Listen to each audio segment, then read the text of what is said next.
Welcome to the show. I'm Doug Johnson, and this is The Business of Life. Today's guest is one of the most creative people that I know.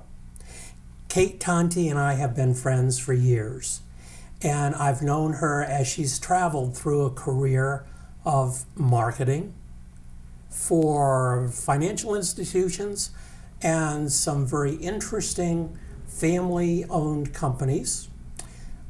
I've known Kate as she has progressed from being an actress to a director, and now she is actively writing children's books, which to me is quite an accomplishment.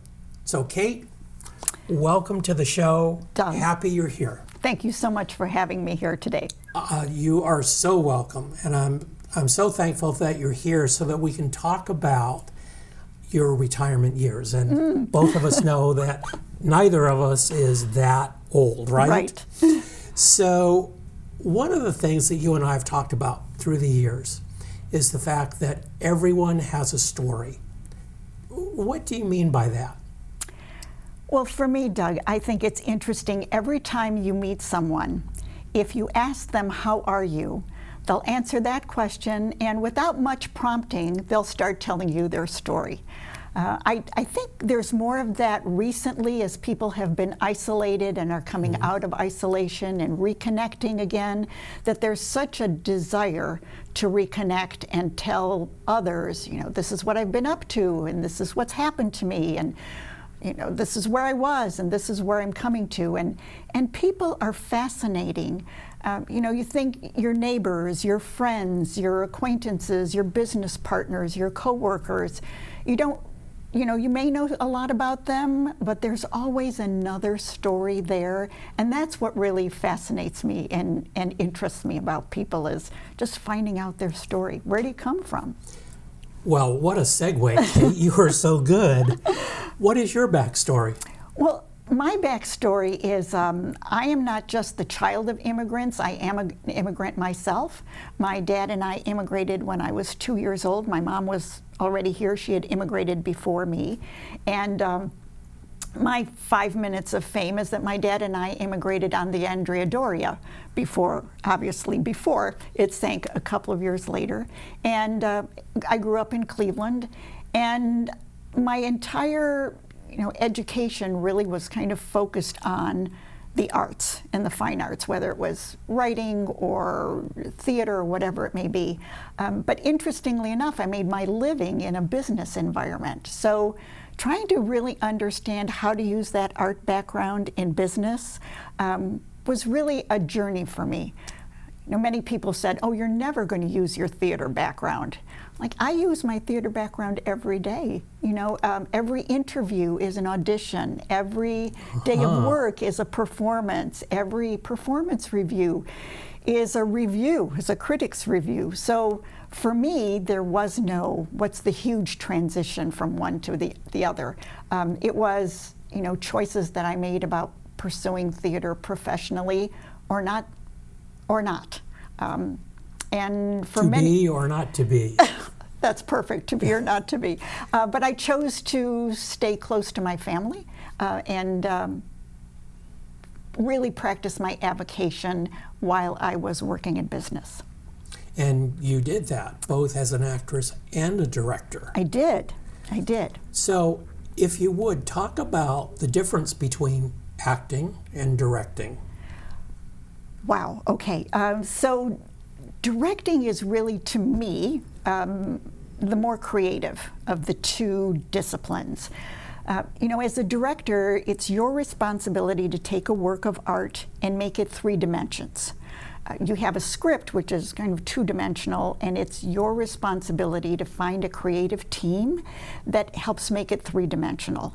And you work with scenic designers and lighting designers and costumers and stage managers and all of these people who help you bring this reality to life.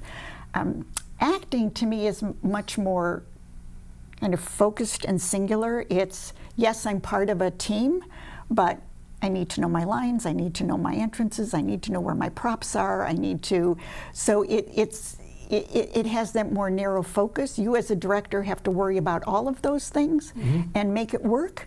And of course, the one thing you can't do for an actor is help them learn their lines, but you are basically responsible for everything else. And I find that so creative and so challenging, because sometimes you have a huge budget to do it with lots of people, and sometimes you have almost no budget with very few people, but you're still responsible for putting on that ultimate production that people will come and see. So I know in your past you have operated some departments and worked with budgets Yes. and people. So how does that, being a director in theater, really apply to being a director at work? Oh, Doug, that's such a great question, because even though you don't have the title, I mean, sometimes you do have the title, but getting people to buy into your project and commit to your work, I think kind of resonates with one of the strategies that you and I talked about being the go-to person. So I truly believe that if you become the go-to person in an organization, that people will start to trust you. You'll become reliable. You know, oh, go to Doug because he always comes through for you, or go to Kate. She always says, when she says she's going to do something, it's always there. Now, sometimes you're taken advantage of just a little bit, but No. but I find that by and large, people will then start to give you a little bit more responsibility, or they want to be on your team because you figure out a way to get it done and you take them with you. If you leave them behind, they may not want to come with you again, but if you take them with you, more often than not, you'll find that they'll be the first one to say, hey, are you working on the thus and such project? Because if you are and you need some help, I'd be happy to help you with it. So that, I really firmly believe that being that go-to person is the first step in that process. And isn't that amazing that if you do something and you're successful and you're inclusive, that people will come with you and add to your team and add to whatever the project is that you're working on? They will. They will. At least that's been my experience. So you've had a progression a little bit recently. You have retired from your career in marketing, and you have retired a little bit from your acting and directing career. Mm-hmm. You have started writing a blog. I have. That I have read all of the entries on this blog, and it is so cool. Thank you. So talk about the blog. Why did you start it? What does it involve? And more important, where is it on the internet? Well, I'll answer the easier question first. The website is www.lifeunplanned.net, not .com. That was already taken. I actually started it because I needed a creative outlet during the pandemic.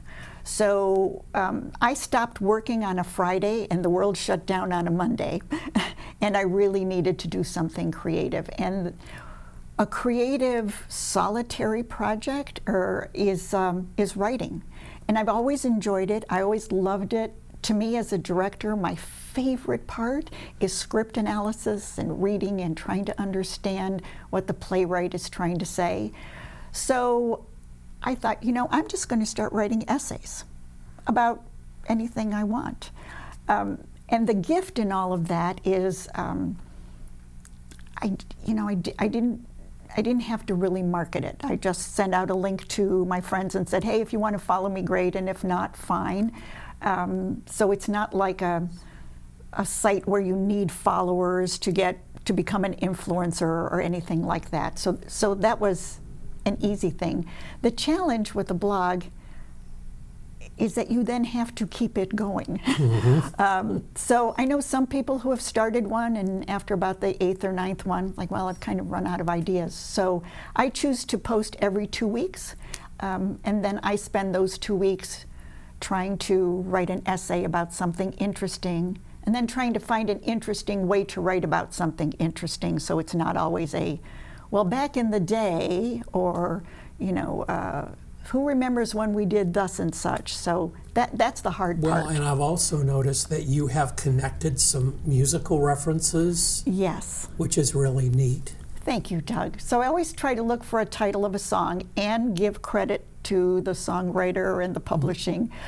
So I want to be very, very careful about that. But sometimes the song title is in my head and I think, boy, I'd really like to write an essay about that. And other times you write the essay and you think, now where am I going to find a song title that works? And obviously you have done that. I try to do that, yes, yes. So share with us some of the content of some of these blogs. What were some of the essays that you wrote, or what was the content? What were they about? So one of the easier things to write about is always your story. And because I come from an immigrant family, I think there's a point of view growing up in that community, you know, trying to acclimate to your new country. Even though you come as a young child, your family is still, you know, sometimes I used to say, all we did was move 4,000 miles. You know, so you're trying to really understand what that was like at that time through the lens of an adult, and looking back and saying, boy, when I was a kid, you know, I wrote about my great aunt at one point, or I wrote about a cousin, or I wrote about my parents just trying to figure out what America was all about in the 50s and 60s. And then sometimes I just write about lessons that I've learned, you know. So the first one that comes to mind is when I went to graduate school to learn how to be a director, the chairman of the department said, there are no women directors. And I thought, well, why is that now? You know, but what I found really challenging is that the department and everything was focused on getting my counterparts to be professional directors, and it was like, well, you can have your nice little degree and go home, lady.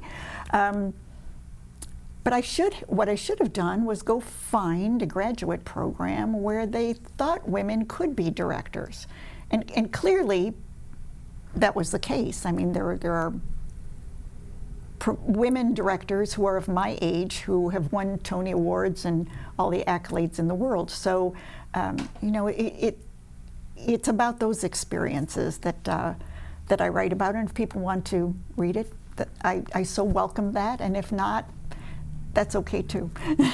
Well, and that, I think that's a great attitude to have, that, you know, I'm writing it for me, and if you choose to read it and enjoy it, great. And if not, great too. Great too. Yeah. Great too. Now, I'm very interested, Kate, in you have been on this progression since you retired, and you decided that you would like to write children's books. And we have a sample of your first effort. And this is talking about Lionel Lincoln Lawrence Lerpet. How did this book come about, and why are you writing children's books?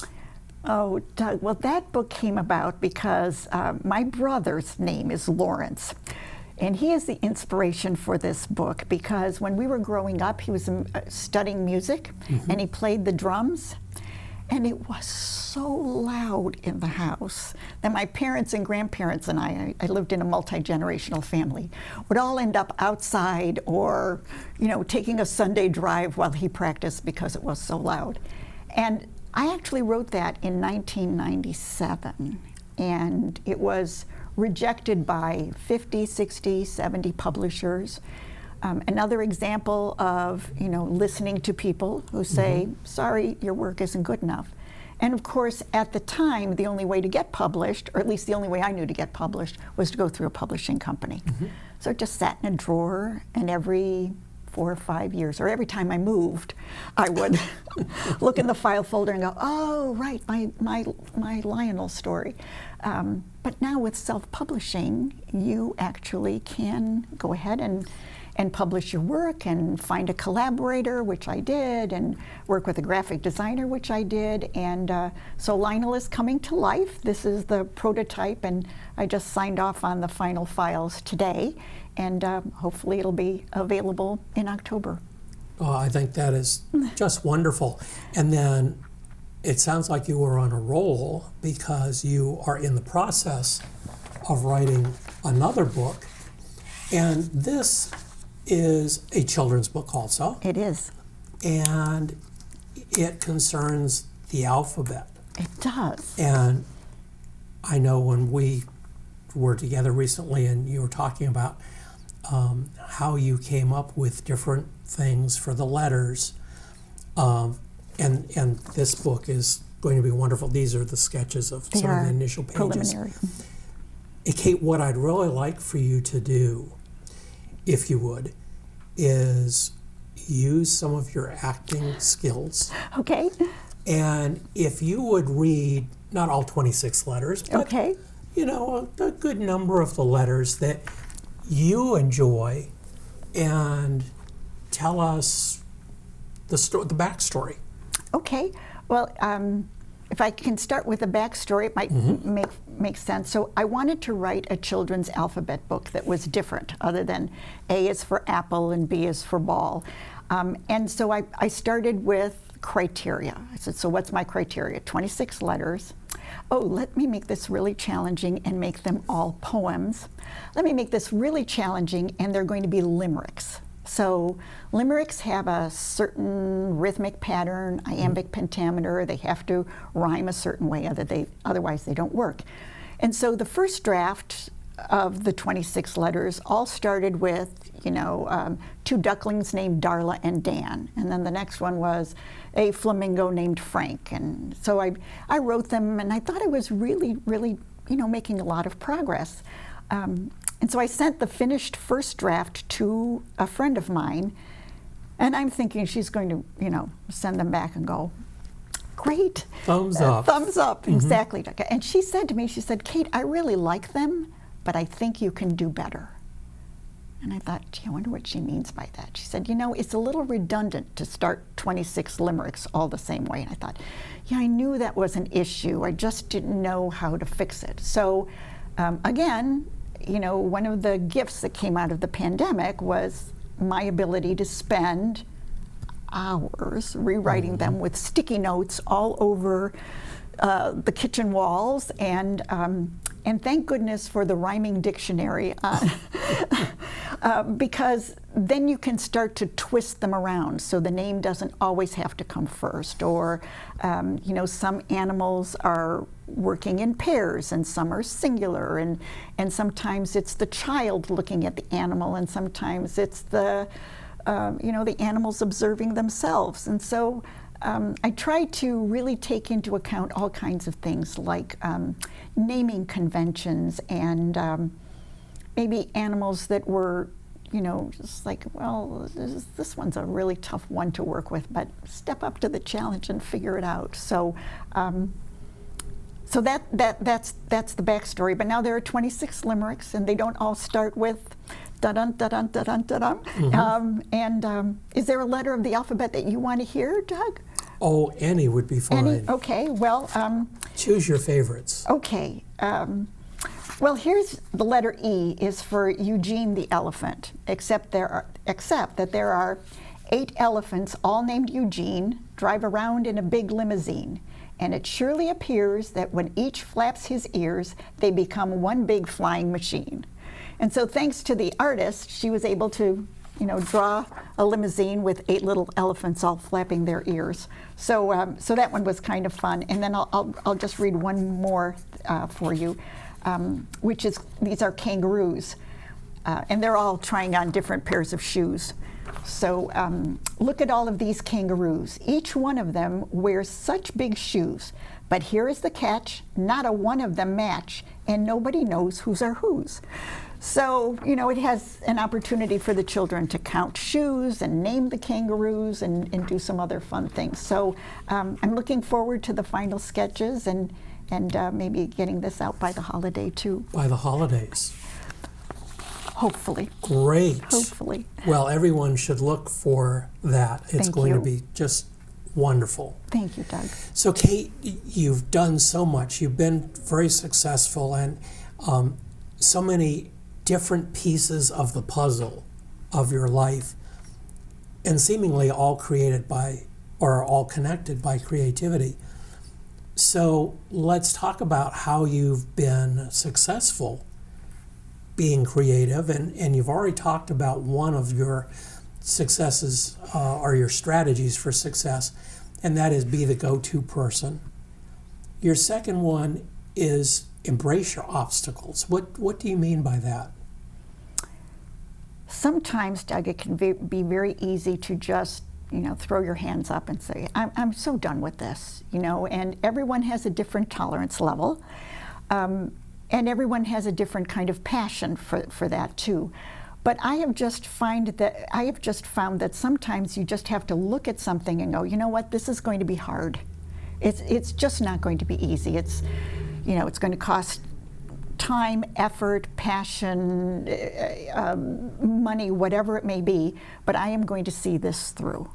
And whatever it may be, I think the gift that comes out of that is that you start to develop more creative solutions to the obstacles, okay? I can't get there from here, so I'm just going to have to take a detour. Oh, I'm going to have to take another detour. Oh, I'm going to have to take another detour. And if you fight it every step of the way, then you kind of lose sight of where you were going with it, instead of saying, okay, well then how am I going to solve this? How am I going to overcome this so I can get here as quickly as possible?